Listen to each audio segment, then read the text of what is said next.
Hey, today we're going to talk about the 5 most important parts of the single point swing. And so welcome to the channel. Today we're going to talk about the 5 most important parts of the single point swing, which is a question I get asked. And here's the interesting thing about that question is you can never say that one part of the swing is more important than another. And here's why, because you know the methodology we teach, that it all relates. So for example, if you said, what's the most important thing? I'd say, where's the swing start? Address and grip, right? So that would be the most important place to start. So that's the most important part of the single point swing. But once you have the address and grip, then the most important part is to move into the backswing, position 1, and then position 2. But once you have position 1 correct, you have position 2 correct, the next most important part becomes the transition into the downswing, right? So you see where I'm going with this, is that I can't just say, hey, you got to get the grip right. That's the most important thing, because this is a model, and every part of the model relates to the next part of the model. And if you mess up one part of the model, the entire model gets messed up. So it's not what are the 5 most important parts of the single point swing. It's the proper order that you learn the swing in. That's the most important part, is are you doing it in the correct order? Are you learning it in the correct order? Are you measuring it in the correct order?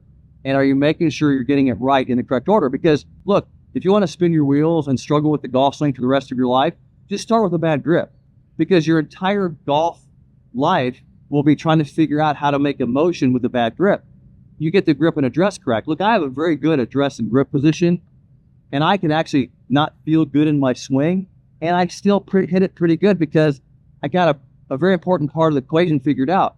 And then I have a good backswing. So because these things come together, not one thing being more important than the other, but getting in correctly positioned in order, making sure my address and grip is correct, that so I can make a good backswing to get it correct, to transition correctly and downswing.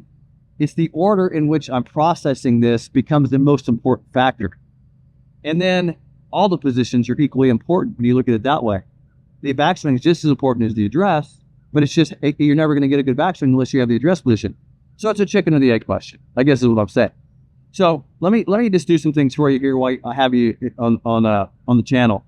Let me walk you through how I process this. And the process I use inside Graves Golf when I teach every one of my students is what we call model, order, measure. Okay? We're matching a model. So if you look at my address, you see me matching the model. Single point address position, address and grip position, my arm position. So this, I can match to the model. I got all my lines. So I don't want to go through every detail because there's some measurements here, right? So I'm modeling. And then I make sure that I check position 1, position 2, transition, position 3, position 4, position 5, position 6. I'm checking positions. So I got the model motion there correct. I can check those things. I'm doing it in the proper order. So I get my address correct, backswing correct, downswing correct, so it's in the proper order. Now I can measure it. In other words, I take a video of my swing. I can now hit a golf ball. All right, so I just made a swing, and now what I can do is I can look at these positions. I want to measure against the model. Looking at that video, was I in the correct position, address and grip? Was position 1 good? Position 2, position 3, impact 4, 5, and even finish position. Am I matching the model? So now you see this model, order, measure process. I can check myself. I can measure it against the model.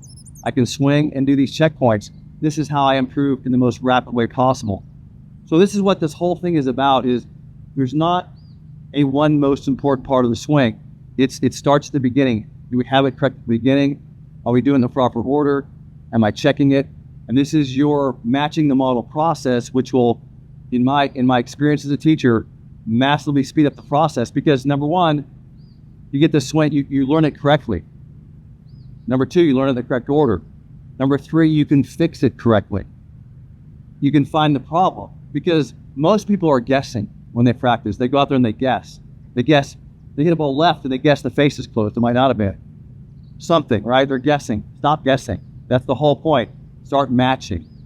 Stop guessing, start matching the model, and you will rapidly improve your golf swing. That's the way that Mo taught me to improve. That's the way I learned to improve. And that's what I make the most progress with all of my students, is when we get very refined and clarity on matching the model. Hope this information is helping you. Click the bell icon, give me a thumbs up. I'll see you in the next video.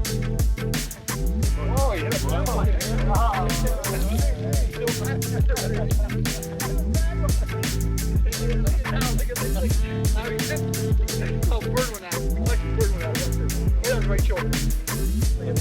right on. Sure, look. Watch, here's how you do it. Oh, right on.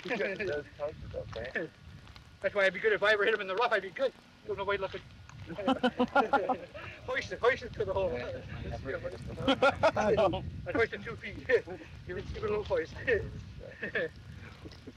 I'd give it a little hoist. Right to the hole.